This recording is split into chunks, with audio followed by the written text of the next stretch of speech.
Ida for calling the cops after my roommate stole my laptop and switched from my locked room. So, I, 22F, live with two roommates, one 22F, the other 23F, and we've had some tension lately. I've always been a private person, so I make it a point to keep my room door closed when I'm not there. The trouble started a few weeks ago when one of my roommates, let's call her Rachel, started borrowing my things without asking. I don't mind sharing occasionally, but Rachel would take stuff without telling me, and when I confronted her about it, she'd either deny it or get defensive. After a couple of weeks of this, I decided to check with our landlord to make sure it was okay to put a lock on my bedroom door. He said it was fine as long as it wasn't an issue with the door frame, so I went ahead and installed it. I felt like it was the only way to keep my things safe, especially after I noticed some of my personal items were moved or misplaced. Fast forward to a few days ago, I came home from work and noticed that the door to my room was wide open. Immediately, I got this sinking feeling. My laptop, which I had left on my desk, was missing, as well as my Nintendo Switch. I called Rachel and my other roommate and asked if they had been in my room.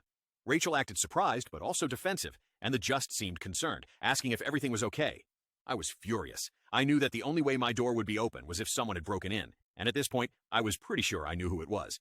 I went into my room and searched for my laptop and Switch, but they were gone. After some back and forth with Rachel, I realized that she had taken them without permission. When I confronted her, she admitted to borrowing them for a few days, but didn't think it was a big deal.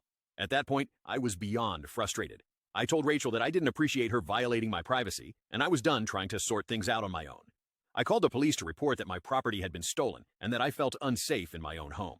The police showed up, and after hearing my side of things and talking to Rachel, they advised her to return the laptop and Switch and apologized for the inconvenience. The laptop was returned, but the Switch wasn't, and she claimed that she didn't know I owned a Switch. She seemed to think I was overreacting, and some of my friends have also been saying that I might have taken things too far by involving the cops. Now, I'm feeling conflicted. I honestly didn't expect things to escalate this much, but I felt like I had no choice. I'm just so tired of being taken advantage of in my own home. But at the same time, I feel bad, because now things are super awkward with Rachel, and the police involvement might have been too dramatic. So, Aida for calling the police on my roommate after she went into my room without permission and took my devices.